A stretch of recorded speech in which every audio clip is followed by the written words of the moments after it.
আসসালামু আলাইকুম everyone, welcome to দিদুভাই রান্নাঘর। আমি আজকে আপনাদেরকে একটা সুস্বাদু মুখে জল আনার মতো একটা রেসিপি দেখাবো।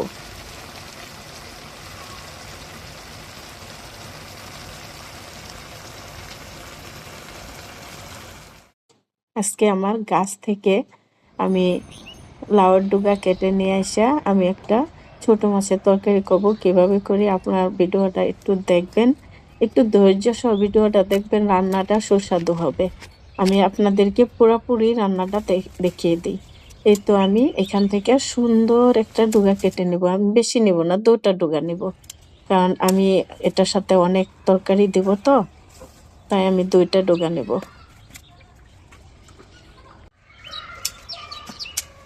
আমার এই গাছ থেকে আমি মাঝে মাঝে শাক নিজের গাছ থেকে উঠিয়ে এনে খেতে খুবই ভালো লাগে। এই তোমার শাক কাটা হয়ে গেল, দেখেন কত সুন্দর ডুগাগুলি, বাজারের চেয়ে আরও সুন্দর আমার ডুগাগুলি।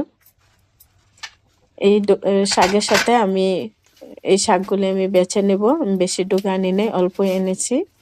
তো গাছ থেকে আনার সাথে সাথে আমি বেছে ফেলতেছি, নাহলে শাকগুলি অন্যরকম হয়ে যাবে। তো আমি শাকগুলি এভাবে বেছে নেব। আমার শাকগুলি বাছা হয়ে গেলে আমি ডোকাগুলিও দিয়ে দিছি। ঠিক এইভাবে শাকগুলি ভাজ দিয়ে আমি মাছের শেপ দিয়ে, মাছটি যেমন ছোট ছোট, শাকগুলি আমি এরকম শেপ দিয়ে কেটে নিব। এই তো আমার শাক কাটা হয়ে গেল। লাল টুকটুকি ছোট ছোট আলু, সবার ফেভারিট পছন্দের আলুগুলি আমি 3 ফালি করে 3 টুকরা করব। ঠিক এভাবে বটি দিয়েও করতে পারেন, যেহেতু আমি সবসময় চাকু দিয়ে করি, তো আপনারা যে যেমনি পারেন এভাবে করবেন।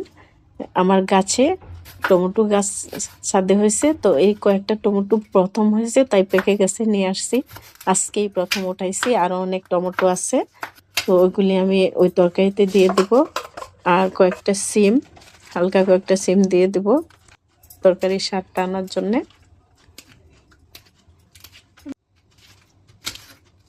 সিমগুলো আমি শাকের শেপ দিয়ে কেটে নেব। তরকারি সবসময় মাছের সাথে শেপ দিয়ে তরকারি কাটবেন, তাহলে তরকারিটা সুস্বাদু হবে। আমার সিমগুলি কাটা হয়ে গেল। আমার আলু সিম সবগুলি ধুয়ে আমি পরিষ্কার করে নিয়ে নিছি। এখন রান্নায় চলে যাব। এই তো আমার ছোট ছোট চাপিলা মাছ, এই মাছটা আমার হাতের কাছে ছিল, অন্য মাছ দিলেও চলে, তো আলু দিয়ে দিলাম। আমার সেই পছন্দের শাকগুলি দিয়ে দিলাম, সিম, পেঁয়াজ কুচি, রসুন কুচি, কাঁচামরিচ ফালিটা বেশি করে দেবেন। শাকের তরকারিতে হলুদ মরিচ বেশি হলে শাকের টেস্টটা থাকে না, তো আমি একটু জিরা গুঁড়া দিয়ে দিলাম, একটু পেঁয়াজ বাটা, একটু রসুন বাটা। জিরা বাটা দিলে সবচেয়ে বেশি সুস্বাদু হয়, তা আমার কাছে ছিল না, তাই আমি জিরা গুঁড়া দিয়ে দিছি। 1 কাপ তেল দিয়ে দিছি, এখানে তেল বেশি লাগে। মরিচের গুঁড়া, হলুদ পরিমাণ মতো, আর ধনিয়া গুঁড়াটা একটু বেশি দিই, যেহেতু আমি নিজে বাইঙ্গে নিছি ব্লেন্ডার করে, তাই একটু বেশি দিলেও সমস্যা নেই, জিরার মতোই লাগে। তো আমি এটা মেখে নেব সুন্দর করে কষলিয়ে। এই তরকারিটা যত মাখানো যাবে তত সুন্দর হবে। তো এইভাবে মেখে দেখেন তরকারিটা কমে গেছে মাখার পর। এখন মাছগুলি আমি দিয়ে দিলাম, যে কোনো ছোট মাছ দিয়ে হবে। আমার গাছের টমেটোগুলিও দিয়ে দিলাম। আজকে তরকারিটা সব আমার ছাদ বাগানের সবজি দিয়ে। তো এই যে আমার মাখাটা হয়ে গেল। তো আমি মাত্র অল্প কিছু পানি দিলাম, যে তরকারির নিচে পানিটা থাকে। বেশি পানি দিলে কিন্তু তরকারির স্বাদটা চলে যাবে। তো আমি ডেকে দিব, জালটা আমি হাই হিটে দিব। বলক ওঠার পর আমি কমিয়ে দেব। এই তো বলক চলে আসছে, সুন্দর করে বলক চলে আসছে। আমার তরকারির কালারটা কত সুন্দর হচ্ছে। কয়েকটা তরকারি দিয়ে আমি তরকারিটা রান্না করছি।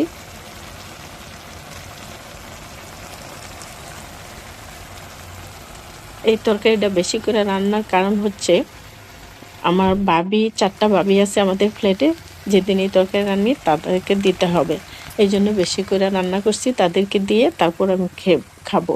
তো এই তরকারিটা রোজার জন্য, রোজার মাসে এরকম চচ্চড়ি একটা তরকারি হলে ভাত খেতে খুবই সুস্বাদু। আজকের মতো শেষ।